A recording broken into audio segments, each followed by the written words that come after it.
Welcome to the Land Your Bet Sports Betting Show. Got 5 games in the W here on Wednesday. A nice big slate. A lot of games starting early, so make sure you do get to this and get to those bets before these start in the morning time out on the West Coast. I'm going to be looking at 3 games, but I do have 5 bets from them. A couple of player props, got a team total in there, some sides that we're looking at. So definitely make sure to subscribe and continue to follow along. Going to be bringing you WNBA action all season. Also got this NBA League, Summer League action that's going to be going on here starting this weekend. I'm going to be doing a preview with full breakdown of the players that you need to keep an eye on as we look to bet on those player props here in Summer League. Call me a degenerate if you want, but there's value to be had, and I will be in Vegas watching those games and bringing you guys stuff from the ground, if you will. So definitely check that out. But for now, let's get right into what I've got for the W on Wednesday. Quick reminder about outlier.bet. This is the #1 tool that I'm using to get everything I need when I'm making these sports bets. Definitely player props, really helpful there, but also has everything you need to know when it comes to betting sides and totals. So really good one-stop shop. If you jump in the description of the video, you can grab the link, use the specific link I have in there, and you will get 7 free days to test it out, see if you like it moving forward.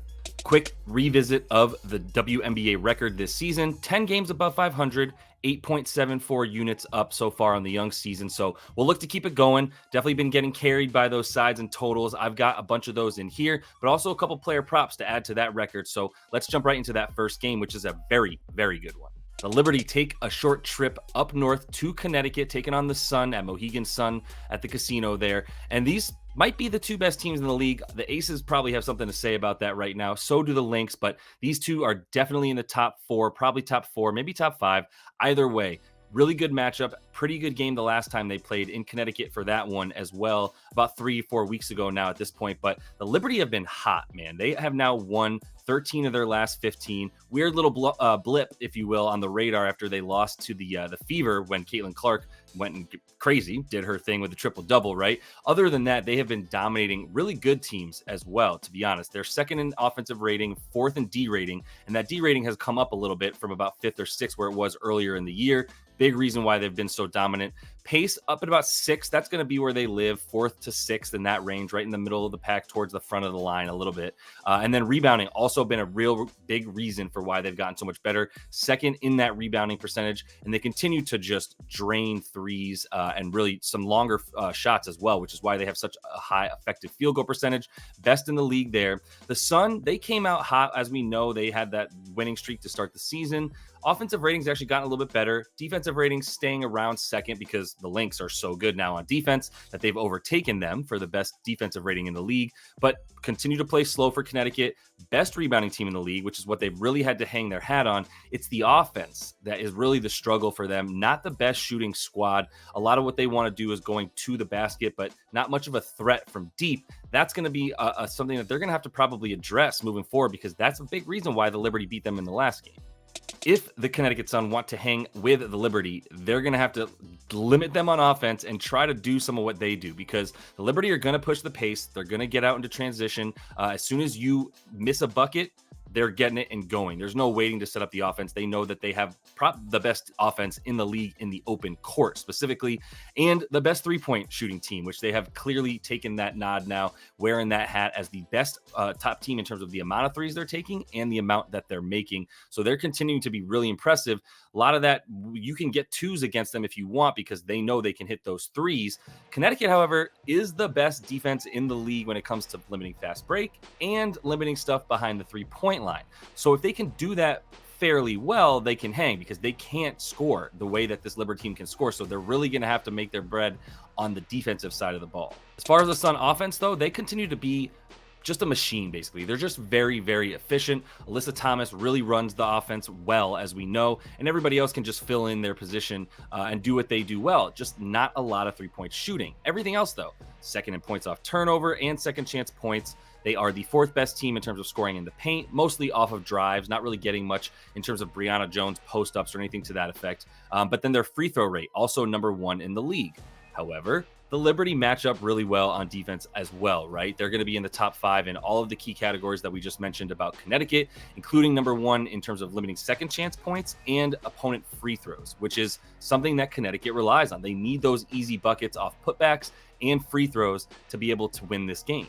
which I don't think they're going to do, which is why I'm taking the liberty to win this one on the road. Another road victory against Connecticut. -2.5 is the number there. You can get a -2. I believe there's one hanging around in a couple books, but I took the -2.5 and get the -108 for that juice back on there. And look, Liberty have just been a much better team over the course of the last 10 to 15 games. I mentioned they've won 13 of their last 15. And the only place that really like Connecticut can usually just overpower teams that are good on offense, like the Liberty, going to be on the boards, going to be getting back in transition and getting their own transition buckets. However, just not going to be something that's available. It's pretty much an even footing there when it comes to their matchup here with the Liberty.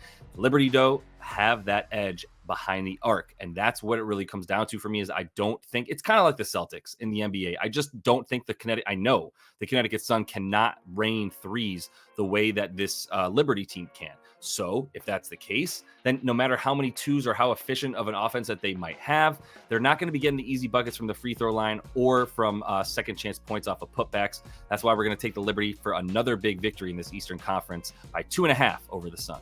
Another game that doesn't have any injuries, by the way, this Aces at the Storm matchup here. No real players to worry about their injuries that you should know about. That's why I'm not even showing you them. Same concept for the Sun. Nobody was injured for them or the Liberty that really is going to matter in this game at this point. So we press on here, just getting right into the season stats between these two teams as Vegas visits Seattle. And Vegas has been Vegas. They have been the defending champs now, winning 7 of their last 8. One little bump in the road there against the Sparks, who kind of played out of their bodies, if you will, and ended up winning that one recently. Then they came back, won their next game by about 19 and dominated. So the Aces look to be back. And a huge reason for that, Chelsea Gray, their point guard and floor leader and locker room leader, is definitely has made a clear impact in this team, especially on defense and down low, to be honest, where it seems like she's really riled up everybody on her team to be a little bit better about rebounding and getting some easier buckets off of assists. Their offensive rating up at first, probably going to remain there for the rest of the season, very much so in first over these last 8 games or so, with like 113 offensive rating, much better than any other team right now in the league.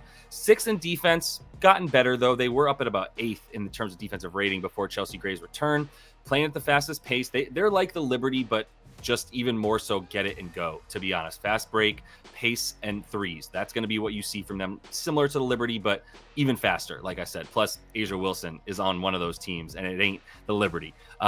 Rebounding, 7th. Okay, not very impressive. Something you wish they would do better, but they also don't mind trading threes for twos. Sometimes they do get a little bit lazy when it comes to putbacks and things of that nature and allowing the other team to get offensive boards, but their effective field goal percentage is 2nd in the league because they drain threes, like I mentioned. And Seattle, they've just been a really solid team in I shouldn't say every area, in most areas, struggling a little bit more on offense. You can see 4th best in offensive rating, but 3rd in defense. They also want to play fast, so both these teams are going to get up and down and go. And the rebound percentage is a little bit better for Seattle. Not great, still 5th, a little bit middle of the pack, but they're not the shooting team that the Aces are, and they probably should be. Jewel Lloyd not being able to make threes this year for Seattle is wild. And Skylar Diggins hasn't really been effective from deep as well. So that's going to be something that you got to keep an eye on for the Storm, is if they can't shoot from deep, they're going to struggle to hang with teams like the Aces and the Liberty, like we've been talking about. Specifically for the Aces, threes, and some more threes, right? 3rd in attempts, 3rd in three-pointers made, with the 2nd highest percentage of their points coming from deep. So that's where they get the most of their points. They also have the 2nd highest percentage of their points coming from the free throw line. They are 2nd in free throw rate. Asia Wilson, a big reason for that, as we know, but plenty of players that are getting into the lane and doing a lot of damage for them, including now the fact that Chelsea Gray is getting in there and able to get into the lane and help this team get easy buckets, or at least get the defense off balance, which has led to a lot of free throws for them. Seattle does a really good job at defending the 3. That's not where they're weak. They're weak down low. That's going to be their problem, is defending the paint.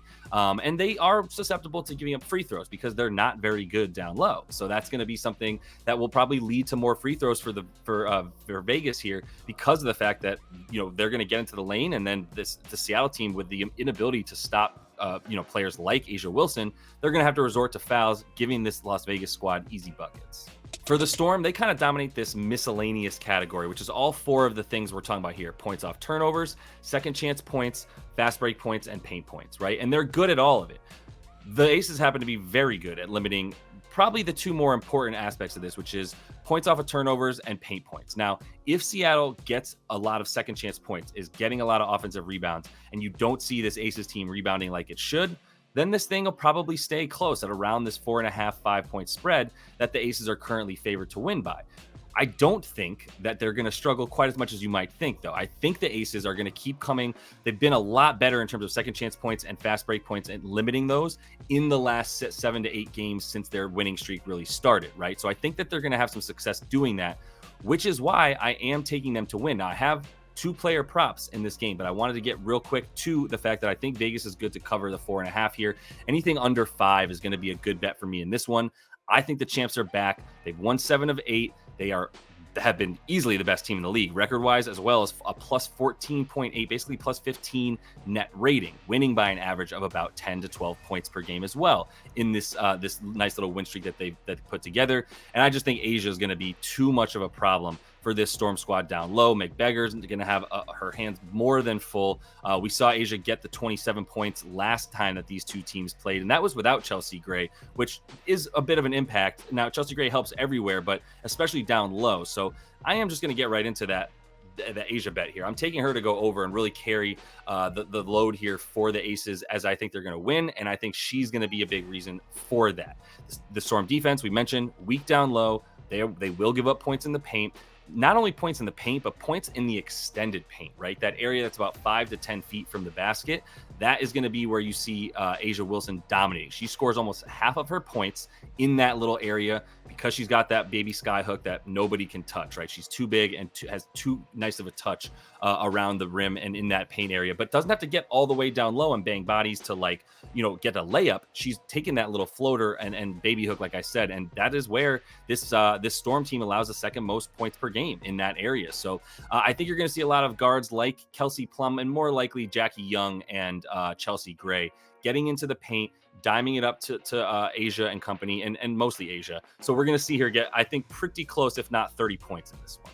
For Kelsey Plum, I prefer the points for her in this game, but I actually am just going to take an under because of how much I don't like the assists. So we're going under 4.5 dimes for her.